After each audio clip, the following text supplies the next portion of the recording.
وقد قال الله تعالى عز وجل في القرآن الكريم بسم الله الرحمن الرحيم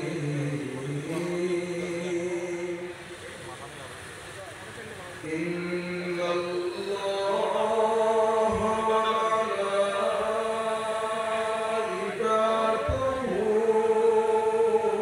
يصلون على النبي يا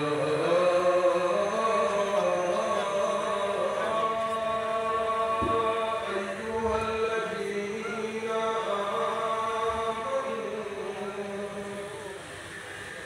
صلوا عليه وسلموا تسليما اللهم صل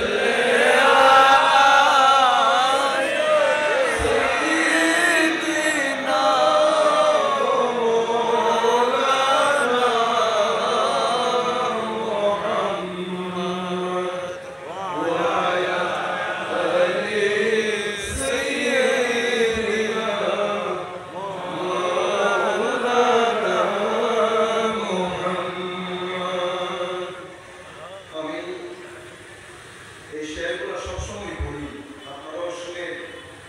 হয়তো আপনারা জানেন না, ঘটনাচক্রে এই শেয়ারগুলো মহরম মাসের কারবালার ঘটনার সাথে সংশ্লিষ্ট। লিখেছেন ইমাম আলী ইসমাইল আওয়ালি রাদিয়াল্লাহু তাআলা আনহু। আমি এটা পড়ে অর্থ বললে আপনারা বুঝতে পারবেন। আহলে বাইত রাসূলের সদস্য বেচারা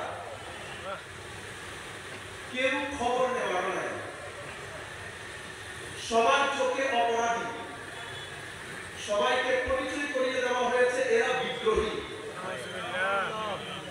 দুনিয়া যাদের ঘরে জিবরিল আমিন করে চৌকাঠে এসে দাঁড়িয়ে থাকতে হতো আমার নবীর পারমিশনের কারণে, যাদের ঘরের মধ্যে সকাল সন্ধ্যা ওহী ইলাহি নাযিল হতো, সেই ঘরের সদস্য কারবালার প্রান্তরে, কারবালা থেকে দিমেশক পর্যন্ত সমস্ত মানুষের চোখে এরা বিদ্রোহী, এরা অপরাধী। সেই অবস্থার পরিপ্রেক্ষিতে আলী ইসমাইল আবিদিন শেয়ার লিখতেছে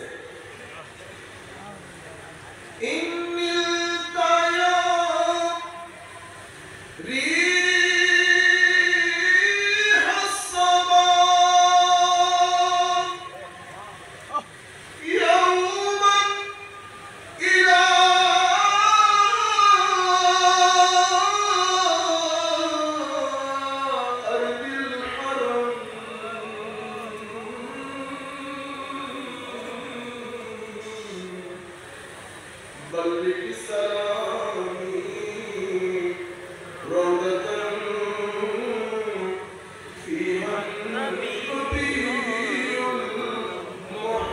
المحترم اللهم صل على سيدنا مولانا محمد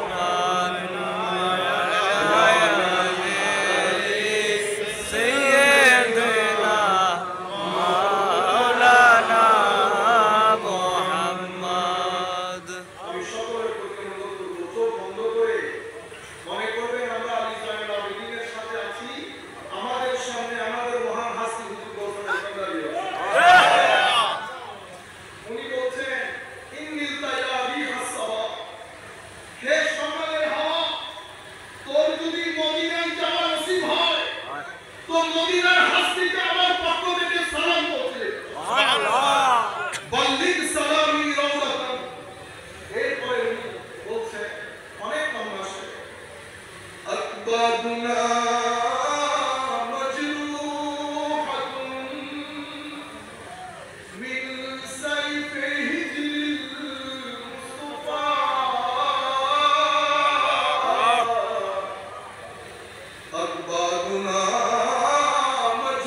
أكبادنا مجروحة من سيف هجر المصطفى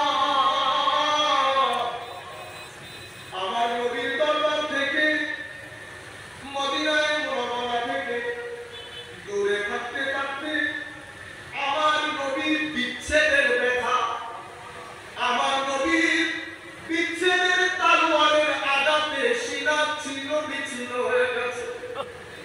হযরত আলী সাল্লাল্লাহু আলাইহি ওয়াসাল্লাম লিখে নিজের ফিলিংস ইমোশন আমার নবীর সাথে শেয়ার করছে। দীর্ঘদিন পর্যন্ত মদিনা দেখা হয় না, মদিনা থেকে দূরে এই জালেমের কয়েদের মধ্যে আবদ্ধ থেকে উনি বলছেন আকবাদুনা মাজরুহাতুন মিন সাইফে হিজরিল মুস্তাফা তুবা লিআহলে বান্দা, তুবা লিআহলে বান্দা। তো এই আমার নবী মদিনায় মুনাওয়ারা থেকে দূরে থাকতে থাকতে ইয়া রাসূলুল্লাহ আপনার বিচ্ছেদে ব্যথায়, আপনার বিচ্ছেদে ব্যথায় অন্তর ছিন্ন বিচ্ছিন্ন, হে মদিনাবাসী তোমাদেরকে দেখলে বড় লোভ লাগে। তুবা লিআহলে বান্দা, তোমরা কতই সৌভাগ্যবান, মহা সম্মানিত, আমার নবীর মদিনা শহরে তোমরা অবস্থান করতে পারছো, তোমরা কতই না সম্মানিত। এরপরে বলছেন হুজুর মান ওয়াজহুহু শামসুদ দুহা মান খাতুহু বদরুদ দুজা মান যাতুহু নূরুল হুদা মান কাফুহু বাহরুল হিমান। আমার নবীকে বলছেন মান ওয়াজহুহু শামসুদ দুহা, ইয়া রাসূলুল্লাহ চেহারায় মুবারক দেখলে সকালের সূর্য মনে আসতো। মান খাতুহু বদরুদ দুজা, চেহারা অংশ নজরে আসলে 14 তারিখের চাঁদের কথা স্মরণে আসতো। মান যাতুহু নূরুল হুদা, যার জাতে আমাকে আমার আল্লাহ নূর দিয়ে বানিয়েছেন। মান কাফুহু বাহরুল হিমান, যার মন প্রাণ মনন মানসিকতাকে সমুদ্রের মতো আল্লাহ উদার করেছে। আমি সেই রাসূলের নাতি, আমি সেই রাসূলের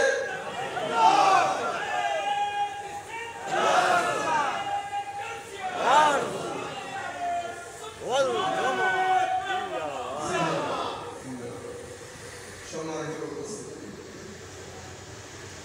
শেষের দিকে কারণ বক্তব্য সংক্ষিপ্ত হবে, আমার ঢাকায় যেতে হবে। ইয়া রাহমাতাল লিল আলামিন, আপনারা সবাই মনে করেন আমরা জয়নুল আবদিন রাদিয়াল্লাহু তাআলা ওই ইমোশন, ওই ফিলিংস মনে করেন যে আমরা হুজুরের সাথে, হুজুরও কাছে আমরাও কাছে। আমাদের সামনে হুজুর বলছে মাইজবান্ডারি কেবলা কাবা। আসেন আমরা আজকে মাইজবান্ডার দরবার শরীফ থেকে 1300-1200 বছর পিছনে চলে যাই।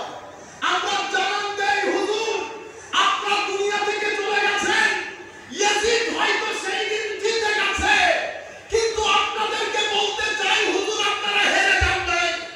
1400 বছর পরে আপনার নানার গোলামরা আপনাদের সাথে দাঁড়িয়ে আপনাদের বিজয় গান গেয়ে যাচ্ছে। জাইনুল আবেদিনরা হারে না, হুসাইনিরা কখনো হারে না। আল্লামা ইকবাল বলছেন বাত বাত ইতনা হি হ্যায়, বাত বাস ইতনা হি হ্যায়, ইয়াজিদ থা হুসেন হ্যায়। তো কথা শুধু এতটুকু, ইয়াজিদ বলেন, ফেরাউন বলেন, নমরুদ বলেন, সবাই এক সুতোয় গাঁথা।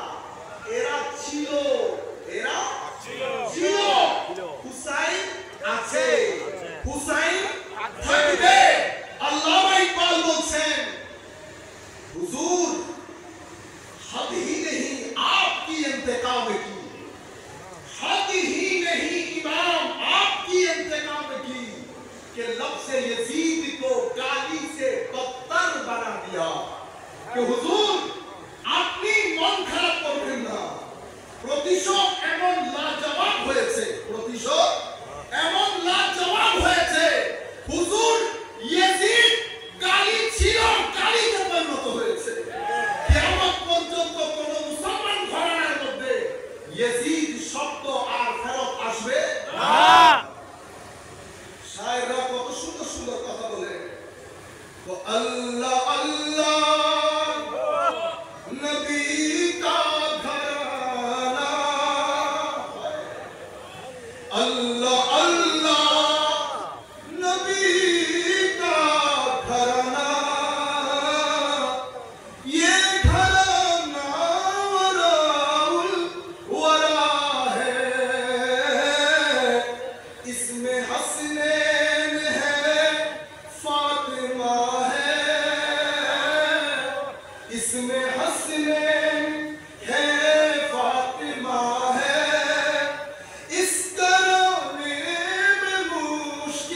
इसमें हंसने है फातिमा है,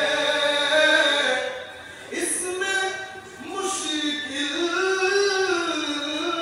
कुशा है। शायर आবার বলছেন लब पे है तस्किरा पंजतन का, फूल महकते हैं मेरी चमन का, ऐसे उनके करम ने नवाजा, ऐसे उनके करम ने नवाजा, अपनी किस्मत में दिल झूमता है। अल्लाह अल्लाह नबी का घराना, ये घराना वदाउल वरा है। এরপরে কবি শেষ করছেন কিভাবে দেখেন, কাবায়ে इश्क का हूँ नमाजी, मैं हूँ उनके इनायत पे राजी, मेरे तुर्बत पे, मेरी तुर्बत पे लिखना नियाजी, मेरी तुर्बत पे लिखना नवाजी, पंजतन का ये अदना गदा है, मेरी तुर्बत पे लिखना नियाजी, पंजतन का है ये अदना गदा है। अल्लाह अल्लाह नबी का घराना, ये घराना वरा उल वरा है, इसमें हसनैन है फातिमा है, इस घराने में मुश्किल कुशा है। এরপরে হযরত আলী সাল্লাল্লাহু আলাইহি বলেন, ইয়া রাহমাতাল লিল আলামিন আদরিক লিজাইনিল আবিদিন, ইয়া রাহমাতাল লিল আলামিন আল্লাহ أدرك لزين العابدين، محبوس أيدي الظالمين، في الموكب والمزدحم। حضرت علي زين العابدين আমার নবীকে বলছেন, ইয়া রাহমাতাল লিল আলামিন أدرك لزين العابدين, একটু নজর করেন, মাহবুস আইদি জালিমিন, আপনার নাতিরা জালেমদের হাতে বন্দী, আপনার নাতিরা জালেমদের হাতে বন্দী। দুঃখ দুর্দশা করতে যাচ্ছে জিন্দেগি। কিন্তু আজই মুসলমানদের আল্লামা ইকবাল কত চমৎকার বলেছেন, তো মুসলমানদের জিন্দেগি এই ধর্মের ইতিহাস বড় আজীব। ও হুসাইন রাদিয়াল্লাহু তাআলা আনহুর সারে পাককে যখন কাটা হচ্ছে তখন নারায়ে তাকবীর দিয়ে কাটা হয়েছে। আল্লামা ইকবাল বলছেন, अजीब मजाक है इस्लाम की तकदीर के साथ, अजीब मजाक है इस्लाम के तकदीर के साथ, काटा हुसैन का सर नाराये तकबीर के साथ, काटा हुसैन के सर नाराये तकबीर के साथ। वो इस्लामेर तकदीर बড় अजीब। ইমাম হুসাইনের সরে পাককে যখন কাটা হচ্ছে তখনও নারায়ে তাকবীর দিয়ে কাটা হচ্ছে। এরপর আল্লামা ইকবাল বলছেন, আল্লাহ से करे दूर तो तालीम भी फितना, अल्लाह से करे दूर तो तालीम भी फितना, अमलाक भी औलाद भी जागीर भी फितना, ना हक के लिए उठे तो शमशीर भी फितना, शमशीर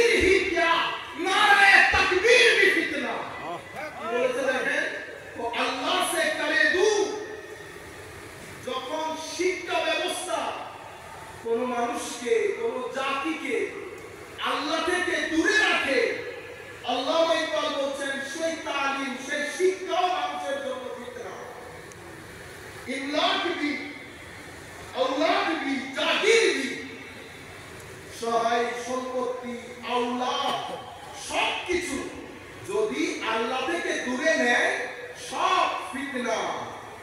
এরপরে উনি বলছেন না হককে নিয়ে উঠে তো শমশির भी ফিতনা, অন্যায়ের জন্য যদি অস্ত্র হাতে উঠে এটাও ফিতনা।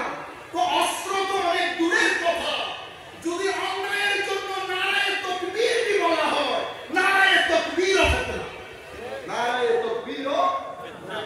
আপনারা বুঝতে পেরেছেন? আমি তরুণ প্রজন্মকে বিশেষ করে চাচ্ছিলাম যে এই বিষয়গুলো আপনাদের নজরে আসুক। আমি দুইটা বক্তব্য আমি টার্গেট করেছিলাম এই বছরের জন্য, রবিউল ফালা এবং দরবার শরীফের এই বক্তব্যটা, কারণ দরবার শরীফের কারণেই আমাদের 30 তারিখ চলে যাওয়ার কথা, টিকিটও বুকিং হয়ে গিয়েছিল, কিন্তু এই দরবার শরীফের কারণে ভাইদের সাথে যখন কথা বলছিলাম এখানে উঠে, তখন উনি বলেছেন দোস্ত মেজবান্ডারে হয়তো কবুল করেছেন, আমি ঘটনাচক্রের 30 তারিখ ক্যান্সেল করে থাকতে হয়েছে। টার্গেট ছিল 2 বক্তব্য, কিন্তু মন মতো করে না ওখানে বলতে পারছি না এখানে বলতে পারছি, সময় এলাও করছে না। আমি চাচ্ছিলাম কিছু কথা চট্টগ্রামের ভাষায় আমরা বলি আনহুম মারি, মানে ইন ডিটেইলস, যাতে আপনাদের কাছে আসে কথাগুলো। তবু আমরা চেষ্টা করব কারবালা সংশ্লিষ্ট যত বিষয় একটা কলেজ ইউনিভার্সিটির ছেলের জানার প্রয়োজন, আমরা প্রত্যেক বিষয় আগামী যে প্রোগ্রামগুলো আছে আমরা চেষ্টা করে যাচ্ছি প্রত্যেক বিষয় যেন টাচ হয়। এই প্রজন্ম আমার নবী ইরশাদ করছেন কি, মান আহাব্বা হুমা আহাব্বানি ওয়া মান আহাব্বানি আহাব্বাহুল্লাহ ওয়া মান আহাব্বাহুল্লাহ আদখালাহুল জান্নাহ ওয়া মান আবগাদাহুমা আবগাদানি ওয়া মান আবগাদানি আবগাদাহুল্লাহ ওয়া মান আবগাদাহুল্লাহ আদখালাহুল নার। অর্থাৎ যারা এই দুইজনকে মহব্বত করবে তারা জান্নাতি, সুবহানাল্লাহ, যারা এই দুইজনের সাথে ঘৃণা রাখবে তারা জাহান্নামী। তাইলে আমার নবী কিয়ামত পর্যন্ত আগত মুসলমানকে দুই ধারায় বিভক্ত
মাধ্যমে তরুণ প্রজন্মকে বোঝানো হয়েছে আহলে বাইত রাসূলের নাম কারণকারী প্রশংসাকারীরা সীমালঙ্ঘন করতে করতে তারা শিয়া হয়ে গেছে। সুতরাং এখন একটা মহা মুসিবতের মধ্যে আমরা পড়ে গেছি। এই ক্ষেত্রে আমি আপনাদেরকে বলবো, আমরা হযরত আলী কাররামাল্লাহু ওয়াজহাহুল কারীম ওনার বিশ্ববিখ্যাত সেই মেসেজের মধ্যে চলে আসি, যেটা নাহজুল বালাগা। নাহজুল বালাগা এটা কাদের কিতাব? শিয়া হাজারাতদের কিতাব। এটা ওনারা পড়ান, এটা ওনাদের বুখারী শরীফ, ওনাদের বুখারী শরীফ। সেই নাহজুল বালাগা 117 বা 18 নম্বর হেকমত, আমি ভুলে গেছি, অনেকদিন আগে পড়েছি। উনি বলছেন আমরা এখন এই জায়গার মধ্যে চলে আসলে হযরত আলী কাররামাল্লাহু ওয়াজহাহুল কারীম আমাদেরকে একটা নিরাপদ জায়গার মধ্যে আশ্রয় দিয়ে দিয়েছে। উনি কি বলেছেন? সাইয়াহলিকু ফিয়া সুনফান, আমাকে নিয়ে দুই প্রকার মানুষ ধ্বংসপ্রাপ্ত হবে। মুহিব্বুন মুফরিদ, যারা আমার মহব্বতের ক্ষেত্রে সীমালঙ্ঘন করবে।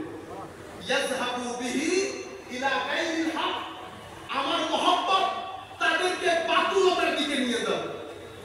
ওয়া মুবগিদুন মুফরিদ, এবং আমার ঘৃণা, আমার প্রতি ঘৃণা পোষণকারী সীমালঙ্ঘনকারী, যাদেরকে আমার ঘৃণা বাতুলতার দিকে নিয়ে যাবে। মহব্বত যখন বাতুলতার রূপ ধারণ করে তাদেরকে আমরা শিয়া বলি। তাদের সাথে আমাদের আকীদার দূর দূর পর্যন্ত কোনো সম্পর্ক নাই। যারা আমি তো খুব কাছ থেকে দেখেছি ল্যান্ডে, আমাদেরকে তো একসাথে ইন্টারফেথ ফোরামের মধ্যে কাজ করতে হয়। ইন্টারফেথ ফোরামের মধ্যে কাজ করতে হয় সব ধর্মের লোকের সাথে, খ্রিস্টান, ইহুদি। আপনারা যত হালকা মনে করতেছেন অত হালকা আমরা না। আল্লাহর ওয়াস্তে এটা মনে করবেন না। আমরা হুজুর গোসে মাইজবান্দারিকে সাক্ষী রেখে বলতেছি, আমরা সমস্ত ধর্মের লোকের সাথে কাজ করি। আজকের দিন পর্যন্ত কোন মায়ের ছেলে সুন্নিয়তের আকীদার উপর একটা প্রশ্ন তুলতে পারে না। আমরা করি নালায়েক, নাফরমান, আমরা কোনো ভালো ছাত্র ছিলাম না, এখনো নাই, কিন্তু এটা আল্লাহ দান। আমার নবী ফেস আউলিয়ায়ে কেরামের নজর, আউলিয়ায়ে কেরামের নজর, যেদিকে নজর দেই সমুদ্র বহিয়ে দেয়। আমরা বলছি যদি হুজুর গোসে মাইজবান্দারির ফিরুজাত জারি থাকে মৃত্যুর আগ পর্যন্ত, কোনদিন কোথাও মাথা ঝুঁকানো তো দূরের কথা, লাখ টাকা দিয়ে মাইজবান্দারি গোলাম হুজুর গৌসুল আজম আব্দুল কাদের জিলানীর গোলামদের জুতার ফিতাও কে খরিদ করতে পারে না।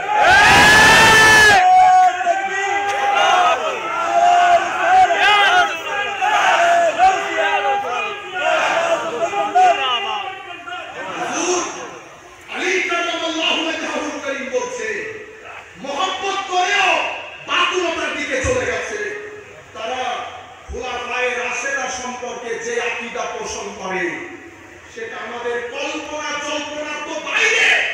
এটা সুস্থ মানুষ, মন মানসিকতার লোক জবানে মানতে পারবে। আপনারা বুঝতে পেরেছেন যেই পরিমাণ ঘৃণা তারা সাহাবায়ে কেরামের ব্যাপারে রাখে। সুতরাং এই আকীদার সাথে একজন সাধারণ মুসলমানের সাথে দূর দূর পর্যন্ত কোনো সম্পর্ক নাই। হযরত আলী বলছেন মুবগিদুন মুফরিদ, আরেক দল যারা আমাদের ব্যাপারে বুকস রাখে, হিংসা রাখে, তাদেরকে এই বুকস হিংসা বাতুলতার দিকে নিয়ে যাবে। তাদেরকে আমরা নাসেবি খারেজি বলি। এরা ছিল, এরা আছে, এরা থাকবে। এরা এই শুহাদায়ে কারবালার এই মাসে তারা 10 দিন দেখি আজমতে সাহাবায়ে কেরাম মাহফিল করতেছে। আপনারা বুঝতে পারছেন আজমতে সাহাবায়ে, এরা সাহাবায়ে কেরামকে ঢাল হিসেবে ব্যবহার করে, আর ওরা আহলে বাইত রাসূলকে ঢাল হিসেবে ব্যবহার করে। হযরত আলী কাররামাল্লাহু ওয়াজহাহুল কারীম বলছেন আমার ব্যাপারে খাইরের উপর, কল্যাণের উপর আছে তারা যারা আন্নামাতুল আওসাত, মধ্যম পন্থা অবলম্বন করে। তারা সীমালঙ্ঘন এদিকেও করে না, সীমালঙ্ঘন এদিকেও করে না। ফালজিমু, হযরত আলী বলছেন তোমরা সেই সংখ্যাধিক্য জামাতের সাথে নিজেদেরকে জুড়ে রাখো, কখনো পথভ্রষ্ট হবে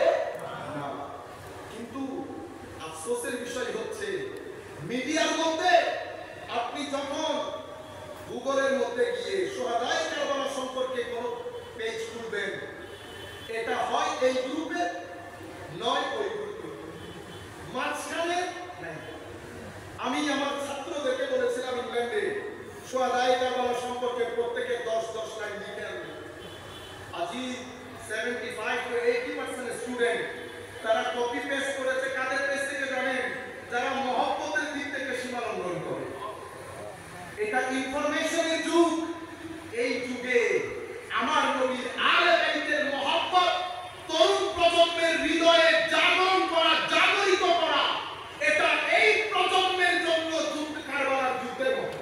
কারবালার যুদ্ধের মতো। এই যুদ্ধে আমি হেরে যাওয়া মানে হুসাইনিয়ত হেরে যাওয়া। কিন্তু আপনি প্রচারটা কেমনে করবেন?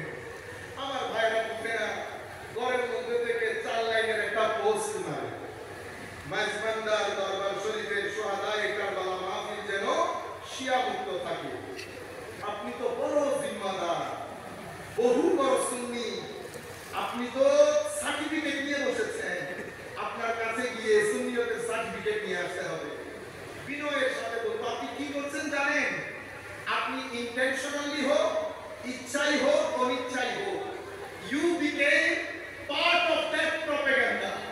আপনি সেই প্রপাগান্ডা এবং কনস্পিরেসি থিওরির পার্ট হয়ে গেলেন সুন্নিয়তকে ড্যামেজ করার জন্য। আল্লাহর ওয়াস্তে যখন আপনার মনে হবে বড় বড় মাহফিলগুলো, কারবালার মাহফিল, সুহাদায়ে কারবালা, সালাম আল্লামা জালালউদ্দিন আল কাদেরীর পদতলে দোয়া করি আল্লাহ যেন হুজুরকে আহসানুল জাযা দান করেন। সেই মাহফিলের ব্যাপারেও যখন আমরা এই পোস্টগুলো করব, ইররেসপন্সিবল পোস্ট, এখানে যেন শিয়া মুক্ত থাকে। আপনি কি করলেন? এখানে প্রায় 3 ক্যাটাগরির লোক বসা। less than 3% লোক পারসেপটিভ, হাইলি ইন্টেলেকচুয়াল, ম্যাক্সিমাম লোক মিডিয়াম, তার সমপরিমাণ লোক একেবারে সাধারণ মন মানসিকতা। আমি বক্তব্য যখন তুলে ধরবো, আমার বক্তব্য 3 মেধার মানুষ শুনছে। সকল মেধার মানুষকে আমি স্যাটিসফাই করা কখনো সম্ভব হয় না। আমরা টার্গেট করি হাইলি ইন্টেলেকচুয়াল যারা, যাদের বোঝা দরকার তাদেরকে। এখন আপনি সাধারণ মানসিকতা, কারণ আপনাদেরকে শুনে এমন যেরকম অনেক লোক আছে, আমাদেরকেও শুনে সেরকম অনেক লোক আছে। এখন আপনি আপনার লোকদেরকে পড়িয়ে দিলেন যে এখানে শিয়া আছে, 10% লোক তো কনভিন্স হয়েছে আপনার মেসেজে। আপনি 10% লোককে ওই মেসেজ দিলেন, দেওয়ার পরে এটা তার ভিতরে নেগেটিভ কাজ করেছে। পরে কি হলো?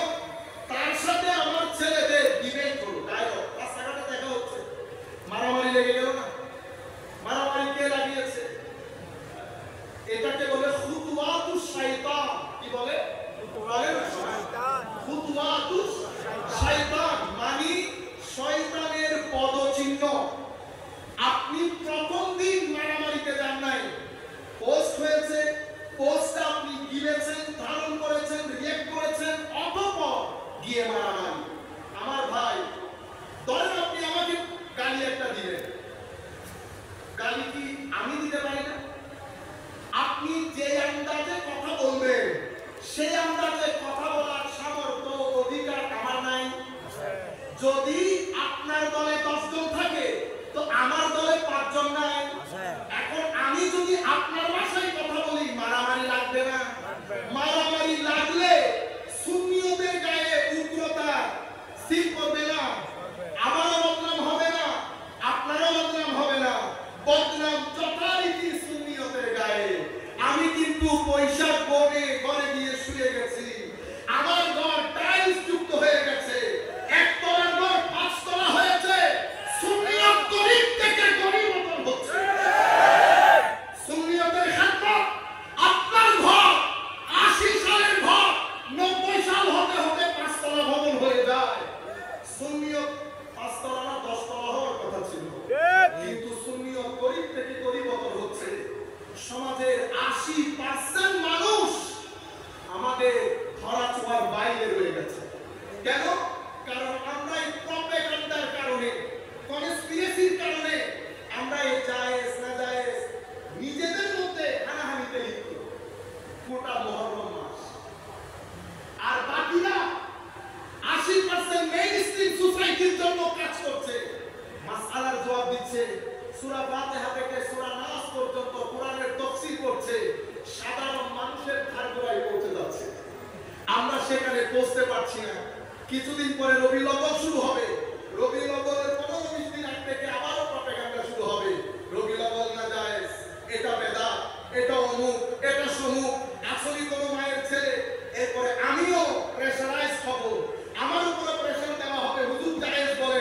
ডিবেট করে, আমিও ডিবেট করতে করতে এই বছরের নবীর নবল শরীফ ডিবেটে চলে যাবে।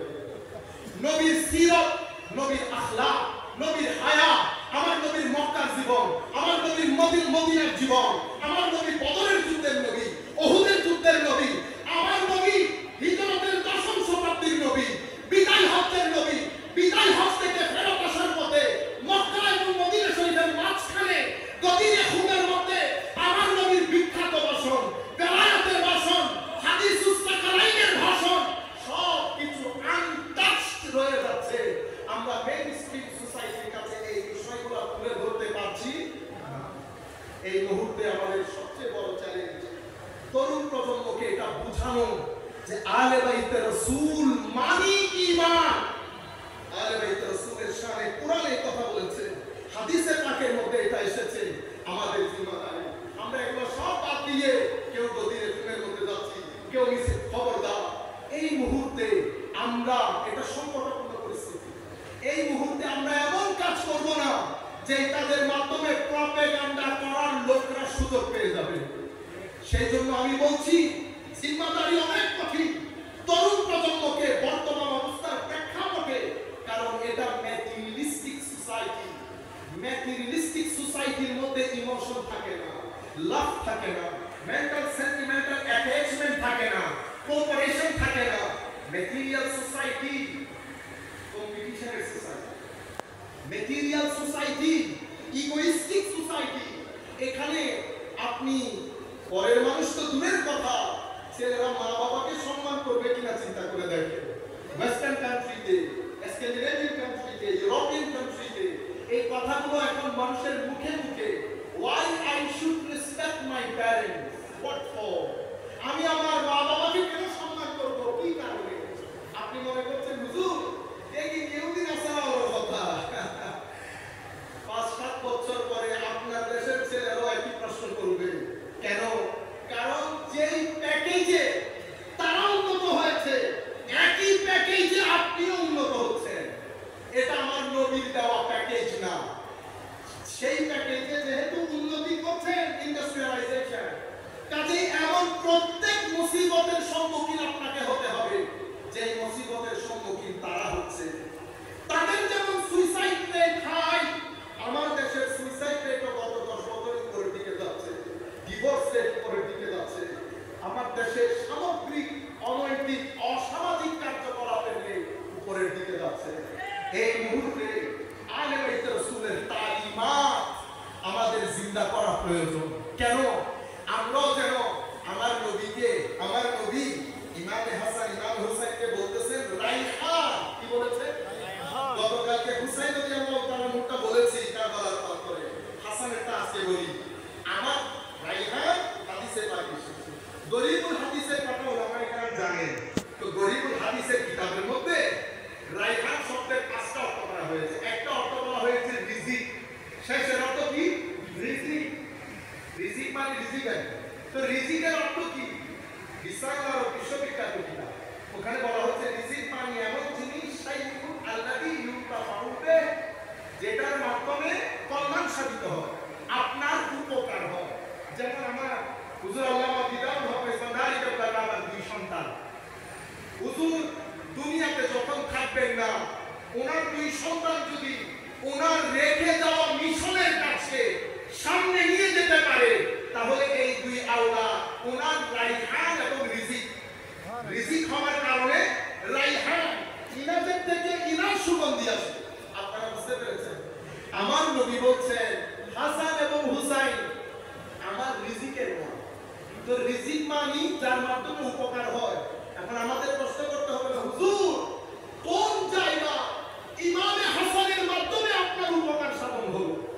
সম্মানিত উপস্থিতি, আমার নবী হযরতে হাসান আলাইহিস সালামের ব্যাপারে বলছেন ইবনি হাযা সাইয়্যিদ, আমার এই ছেলে সাইয়্যিদ। সাইয়্যিদ মানে আপনারা কি বলেন? সরদার। সরদার কাকে বলে? আপনারা যেরকম চিন্তা করেন সেরকম না। সরদার সেই ব্যক্তিকে সাইয়্যিদ বলে যেই ব্যক্তি তার জাতির উপকার করে, সমস্যার সমাধান করে, সংকটাপূর্ণ পরিস্থিতিতে জাতিকে টেনে বের করতে পারে, সেই ব্যক্তিকেই সাইয়্যিদ বলে। সেই কারণে আমার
মুসলমানদের বদনাম হতো, আমার নবীর বদনাম হতো, মুসলমানরা কখনো ক্ষমতায় বসতে পারতেন না।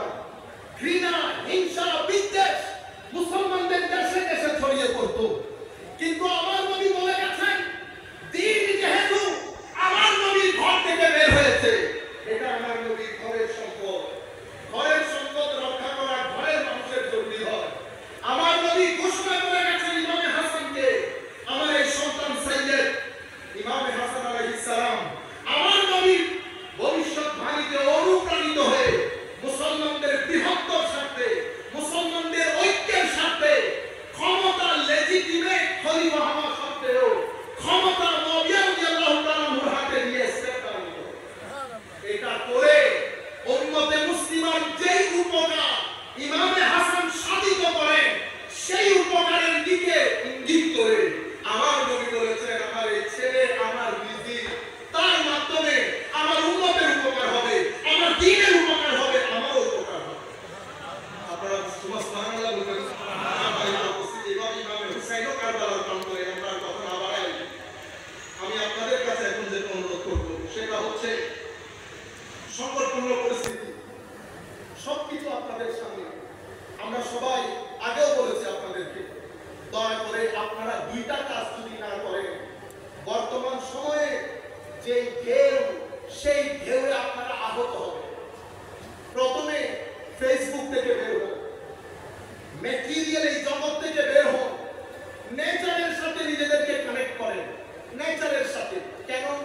কারণ আল্লাহ ওই নেচার, ফিতরাতুল্লাহ, খাস একটা নেচার দিয়ে আপনাকে বানিয়েছে। এই নেচার সমুদ্র দেখলে খুশি হয়, পাহাড় দেখলে খুশি হয়, গ্রিনারি সবুজ দেখলে খুশি হয়। আপনি নেচারের কাছে আসেন, খেলেন, এরপর জিকিরের সাথে নিজেদেরকে কানেক্টেড করেন। জিকির বলতে সবচেয়ে বড় জিকির নামাজ। নামাজ ছাড়া শাফাআত পাবেন, এটা কেউ যদি আপনাদেরকে বলে থাকে রব বলেছে। আমার নবীর হাদিস হচ্ছে, ইন্না আউওয়ালা মা ইউহাসাবু বিহিল আবদু, প্রথম যেই ফাইল আমার আপনার আল্লাহর কোর্টে খোলা হবে, সেই ফাইলের নাম নামাজ। আমার নবী বলছেন, যদি নামাজে হিসাব পারফেক্ট থাকে সেই ব্যক্তি মুক্তি পাবে, যদি নামাজের হিসাব পারফেক্ট না থাকে তাইলে ধ্বংসপ্রাপ্ত হবে। আর কারো ফরজ নামাজের মধ্যে যদি কমতি থাকে, সুন্নত নফল দিয়ে আল্লাহ সেটা ওয়েলডিং করে দেবে। কাজেই নামাজমুখী না হলে ডিপ্রেশন থেকে বাঁচতে পারবেন না, বোরিং হবে লাইফ, সাংসারিক জীবন খিটখিটে মেজাজের হয়ে যাবে। কাজেই নামাজমুখী হবেন, সন্তানদেরকে নামাজের দিকে নিয়ে আসবেন, কোরআনের তিলাওয়াতকে ফরজ করে নেন। কোরআন এটা বড় এনার্জি সেন্টার, এটা এমন একটা এনার্জি, এটার সামনে বসলে কোরআনের দিকে দেখলে এটা আপনাকে এনার্জেটিক করবে ভিতর থেকে। আপনি রূহের দিকে, কলমের দিকে যদি খেয়াল না করেন, এটা যদি এনার্জেটিক করতে না পারেন, তাহলে আপনি দুঃখে পড়ে যাবেন। জিকির করবেন, প্রত্যেক বিশুদ্ধবারে আল্লাহর ওলিদের জিয়ারতে বের হবেন। কোন বেদাত, এই সমস্ত তালবাহানার কথা, এগুলা গ্রামে গঞ্জে সুন্দর, গ্রামে গঞ্জে সুন্দর, এই সমস্ত বেদাতি কথাবার্তা শুনবেন না। আল্লাহর ওলিরা এটা নূরের এনার্জি, নূরের সেন্টার, এটা এনার্জি ঠিক করবে আপনাকে। যতক্ষণ দাঁড়িয়ে থাকবেন আপনি দেখবেন আপনার কল্প বাতেনের মধ্যে চার্জ হচ্ছে। আপনি এই দুই আন্দাজে নিজেকে যদি ইউজ টু করতে না পারেন, হ্যাবিচুয়েটেড করতে না পারেন, অভ্যস্ত হতে না পারেন, তাহলে দুনিয়ার যুদ্ধে আপনি হেরে যাবেন, দুনিয়ার যুদ্ধে আপনি হেরে যাবেন। বাচ্চাদেরকে প্রপার সময় দেন, বাচ্চারা আমার সবচেয়ে বড় সম্পদ, তাদেরকে সময় দেন। স্কুলের সাথে সাথে তাদেরকে দিনমুখী, নামাজমুখী, নবীমুখী করেন। আর তাদেরকে প্রথমে দুই তিনটা জিনিস শিখিয়ে দেবেন, আল্লাহর মহব্বত, নবীর মহব্বত, আহলে বাইতের মহব্বত, সাহাবায়ে কেরামের মহব্বত, আউলিয়ায়ে কেরামের মহব্বত। আমি কি বলেছি? আল্লাহ, রাসূল, আহলে বাইত রাসূল, সাহাবায়ে কেরাম, আউলিয়ায়ে কেরাম, এই পাঁচটা জিনিস এক বছর সময় নিয়ে যদি শিখাইতে পারেন, গ্যারান্টির সাথে বলছি, এই ছেলে ধ্বংসের অতল তলেও যদি তলিয়ে যায়, সেখান থেকে সে ফেরত আসবে, সেখান থেকে সে ফেরত আসবে। কেন? মহব্বত আজিব জিনিস, এটা মানুষকে ধ্বংস হইতে দেয় না। আদব আজিব জিনিস,